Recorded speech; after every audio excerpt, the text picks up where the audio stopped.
Great. Thank you, Senator Schmidt, for your leadership here, especially the lawsuit. I think it goes to show that what we do at the states can also often matter as much as what happens here in Washington. There's so much we know about this because you guys took action as Attorney General. I thank you for that. Thanks, Senator Haggerty, for his leadership on this. We're going to join a lot of the legislation that's coming out of this body to try to fix this issue. I echo what these gentlemen have said, but let me just add a couple of additional points here, things that I didn't hear my colleagues and my friends say before.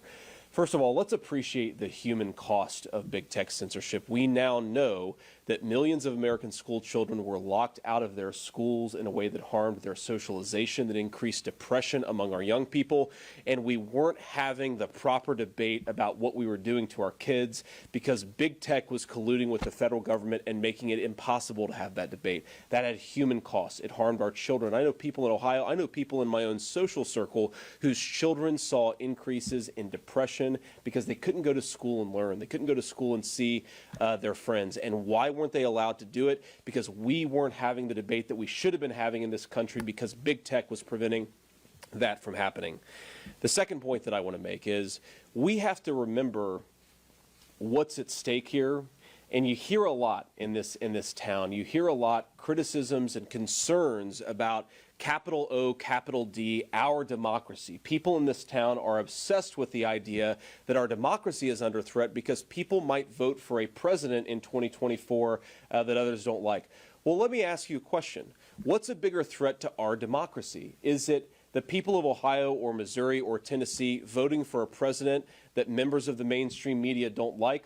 Or is it technology companies with financial interests in communist China working with our own FBI to censor the American people? One of those things is a threat to our democracy. The other is an enforcement and a reinforcement of it. So let's talk honestly about what's at stake here. Do we have the right to participate in the debate in our own country? Do the American people have the right to participate in the 21st century town square? Because all of us know that social media is the locus of so many of the debates that happen in our country.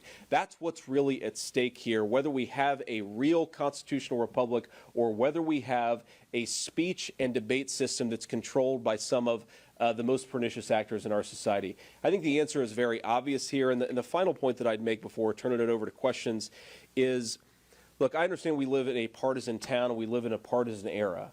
But to my Democratic friends, what I would say is if the Federal Bureau of Investigation telling private companies what they should and shouldn't censor isn't a threat to our country, to our First Amendment rights, what is? Right?